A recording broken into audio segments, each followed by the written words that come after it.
میں نے شاعری کا جو لہجہ اختیار کیا ہے میں چاہتا ہوں اس سے آپ کا تعارف ہو تاکہ میری محنت دستور ہو سکے. ایک گیت حاضر کر رہا ہوں. عورت کی زندگی میں ایک نگاہ آتی ہے جو اس کے ظاہری اور مانوی وجود کو زبان دیا کرتی ہے. میں نے اسی نگاہ پر یہ گیت کہا. ملاحظہ فرمائیں کہ تیری ایک نظر ہی مجھ کو دھوپ سے کر گئی چھاؤں. تیری ایک نظر ہی. ایک بات اور گزارش کرنے کی اجازت چاہتا ہوں. یہ گیت اہل ظاہر کے لیے بھی ہے اور اہل باطن کے لیے کہ تیری ایک نظر ہی مجھ کو دھوپ سے کر گئی چھاؤں. سجن یہ بات کسے بتلاؤں. تیری ایک نظر ہی مجھ کو دھوپ سے کر گئی چھاؤں. سجن یہ بات کسے بتلاؤں. بات سنیے کہ تن کی تپتی ریت جیسے پھار گرے شبنم کی. تن کی تپتی ریت جیسے پھار گرے شبنم کی. اور کیسی لجائی جوان پاپی تیرے موسم کی. کیسی لجائی جوان پاپی تیرے موسم کی. مثال دیکھیے کہ بدرا سے سجاؤں. بدرا سے سجاؤں. دھوپ شرماؤں. سجن یہ بات کسے بتلاؤں. بدرا سے سجاؤں. دھوپ شرماؤں. سجن یہ بات کسے بتلاؤں. تیری ایک نظر ہی مجھ کو دھوپ سے کر گئی چھاؤں. سجن یہ بات کسے بتلاؤں. ایک گزارش اور کر دوں. اصل میں دانت کا معاملہ بڑا نقد کا ہے. اگر آپ نے میرے شعروں پر یا گیتوں پر 2-3 دن کے بعد غور کیا تو نہ مجھے کوئی فائدہ پہنچے گا نہ مشاعرے کو فائدہ پہنچے گا. ملاحظہ فرمائیں کہ تیری ایک نظر ہی مجھ کو دھوپ سے کر گئی چھاؤں. سجن یہ بات کسے بتلاؤں. اب بند ملاحظہ کیجیے کہ کل تک جس درپن میں درپن آئینے کو کہتے ہیں کہ کل تک جس درپن میں تھی اور میرے ویرانے. تمہیں افضل بھائی کہ کل تک جس درپن میں تھی اور میرے ویرانے. آج اسی درپن میں تو ہی تو ہے. تو کیا جانے. کل تک جس درپن میں تھی اور میرے ویرانے. آج اسی درپن میں تو ہی تو ہے. تو کیا جانے. میرے اندر چوٹ چھپا ہے. دیکھیں کیا بات کہنے کی کوشش کر رہا ہوں کہ میرے اندر چوٹ چھپا ہے. جانے کب لٹ جاؤں. سجن یہ بات کسے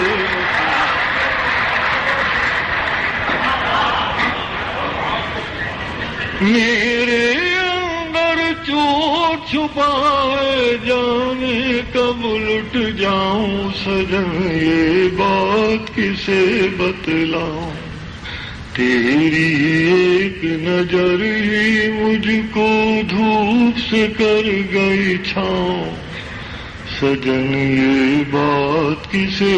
آخری بند دوستو ملاحظہ فرمایا آپ نے بہت محبت کا ثبوت دیا. آخری بند آپ کی اسی محبت کے حوالے کر رہا ہوں ملاحظہ کیجیے گا کہ روز کے دیکھے بھالے منظر آج کچھ اور کہیں ہیں روز کے دیکھے بھالے منظر آج کچھ اور کہیں ہیں اور دیکھیں مصرا کہ دنیا بھر کی ندیاں جیسے میرے ساتھ بہیں دنیا بھر کی ندیاں جیسے میرے ساتھ بہیں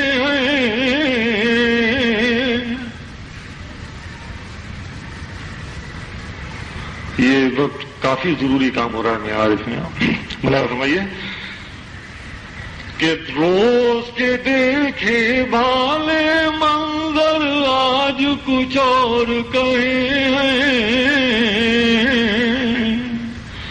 اور دنیا بھر کی ندیاں جیسے میرے ساتھ بہیں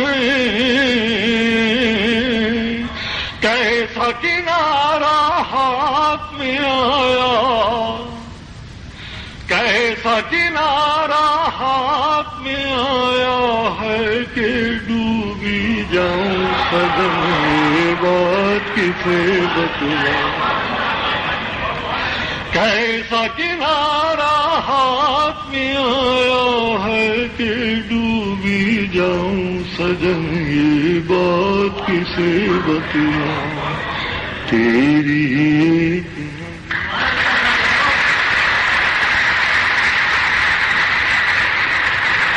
جناب وسیم بریلوی صاحب نے پہلے فصیح و بلیغ اردو میں چند متفرق اشعار سنائے اور پھر دیوناگری میں اپنے گیت. ہم ان کے بےحد شکر گزار ہیں اور اب میں زحمت کلام دے رہا ہوں جناب امجد اسلام امجد صاحب کو.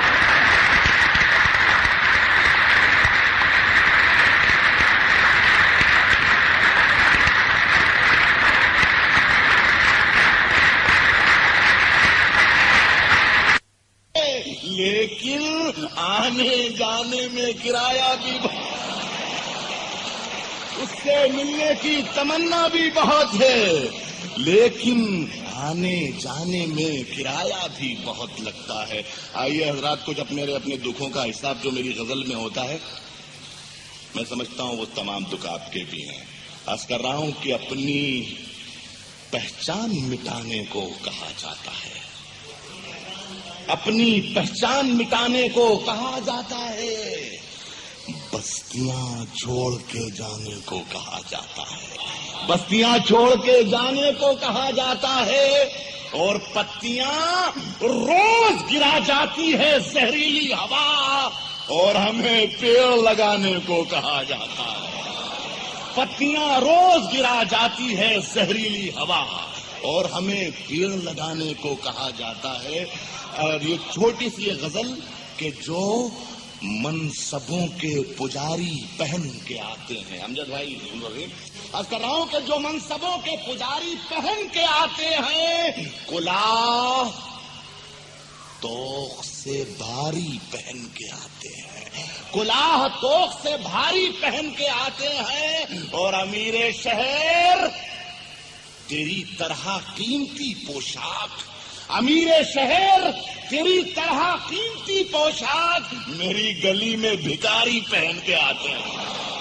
امیر شہر تیری طرح قیمتی پوشاک میری گلی میں بھکاری پہن کے آتے ہیں اور یہی عقیق تھے شاہوں کے تاج کی زینت یہی عقیق تھے شاہوں کے تاج کی زینت جو انگلیوں میں مداری پہن کے آتے ہیں جو انگلیوں میں مداری پہن کے آتے ہیں، اور یہ آخری کے دو شعر کہ ہمارے جسم کے داغوں پہ تبصرہ کرنے، ہمارے جسم کے داغوں پہ تبصرہ کرنے قمیضیں لوگ ہماری پہن کے آتے ہیں، ہمارے جسم کے داغوں پہ تبصرہ کرنے قمیضیں لوگ ہماری پہن کے آتے ہیں، اور عبادتوں کا تحفظ بھی ان کے ذمے ہے، عبادتوں کا تحفظ بھی ان کے ذمے ہے جو مسجدوں میں سفاری پہن کے آتے ہیں۔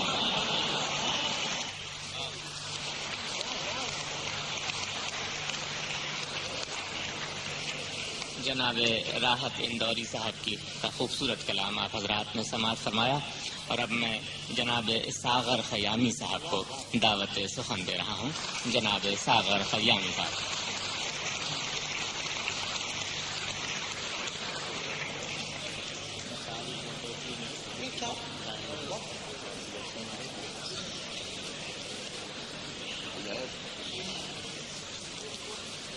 میں مختلف موضوعات پر الگ الگ بند اور قطعے سناؤں گا۔ خیال یوں ہے کہ اللہ نے ہر آدمی کو جذبہ عشق عطا کیا ہے، اب اگر وہ اس کا استعمال نہیں کرتا ہے یا تو وہ بیمار ہے یا پھر اس کو موقع نہیں ملا۔ ملاحظہ فرمائیں کہ ہر دل کے آئینے میں کلیسا ہے عشق کا، ہر دل کے آئینے میں کلیسا ہے عشق کا، ہر ذہن میں جناب فلیتا ہے عشق کا۔ شیطان نامراد بھتیجا ہے عشق کا، اور اولاد کا نزول نتیجہ ہے عشق کا۔ اولاد کا نزول نتیجہ ہے عشق کا، وہ پتھر ہے آنکھ وہ جو کسی سے لڑی نہ ہو، وہ عشق کیا ہے جس میں کہ کھٹیا کھڑی نہ ہو۔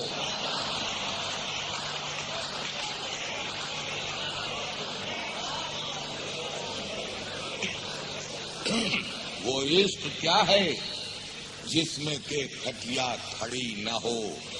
ایک صاحب اپنی محبوبہ کو شدت سے خط لکھتے تھے، صبح و شام دوپہر لکھا کرتے تھے۔ اس شدت سے خط لکھنے کا نتیجہ کیا ہوا وہ 6 مصروں میں دیکھیں۔ ایک یار روز لکھتے تھے ایک مہجبی کو خط، اور لکھتے تھے شب کے پردے میں پردہ نشین کو خط۔ پہنچے وہیں تھا چاہے لکھیں اور کہیں کو خط، دیتا تھا روز ڈاکیا اس نازنی کو خط۔ آخر نتیجہ یہ ہوا اتنی بڑھی یہ بات، معشوق ان کا بھاگ گیا ڈاکیے کے ساتھ۔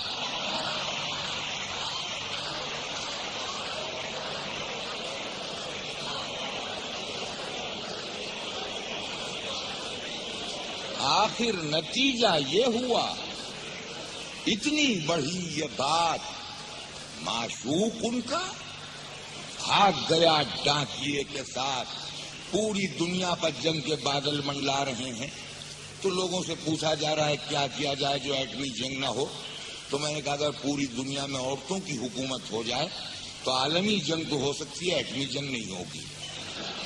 ملاحظہ فرمائیں کہ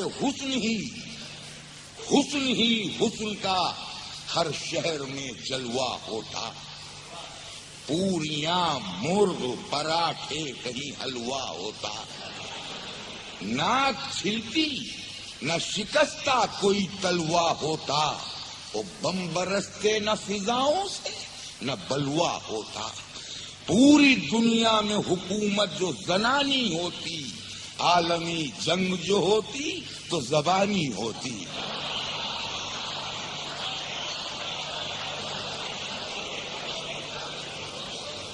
پوری دنیا میں حکومت جو زنانی ہوتی، عالمی جنگ جو ہوتی تو زبانی ہوتی۔ میری بیوی کی شادی تھی، وہ پہلے ایک مولانا سے ٹھہری تھی، لیکن معلوم کیا ہوا کہ ان سے نہیں ہو سکی، اور میرے ساتھ ہوئی، لیکن PhD یہ ہے کہ نکاح ہونی مولانا نے پڑھا جن کے ساتھ شادی ہو.